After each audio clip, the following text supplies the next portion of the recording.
Hi, I'm Eileen Nicole, Christian minister.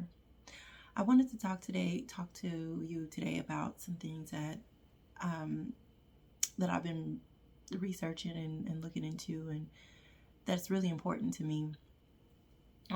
The the problem of abuse and sexual abuse, that's either with children, teenagers, adults, elderly.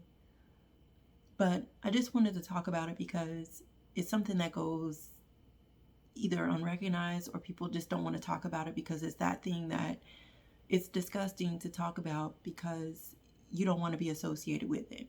But just because you talk about it doesn't mean that you are associated with it. As a matter of fact, if you don't talk about it, it's going to continue to happen.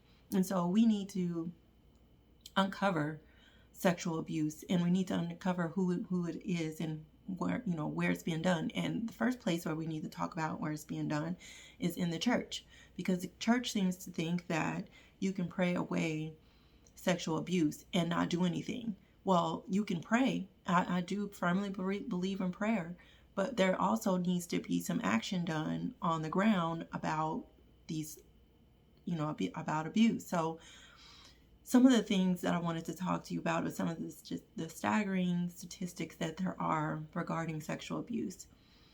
So 1 in 3 girls will be sexually abused by the time they get 18, and 1 in 7 boys will be abused by the time they get 18. Now, think about how many billions of people, there's about almost 8 billion people in the world. I mean, obviously in some areas of the world, in the country, that probably is slimmed down because of the area that they're in, and so nobody's watching. There's no reporting system, so predators feel that they can roam free and do things. But there are areas where you can't just get away with that kind of thing, and those areas are still suffering too, a great deal. So why is it that we're still overlooking it, and that we still don't want to deal with it? We don't want to talk about it, mostly because we feel like we want to protect the perpetrator's reputation. That's always at the forefront, is the reputation of the person being accused, not the fact that there may be evidence or subtle evidence that points in the direction of the accused. There needs to be something done on both sides, false accusations and also real accusations. There has to be something in place. And if the church can't do it, then you can't expect the government to really do anything further. I mean, the church is supposed to be the morality, but sweeping it under the rug isn't on the moral compass. Confronting it and exposing it and engaging with it in a professional way is the way that we handle it. And the first step is awareness.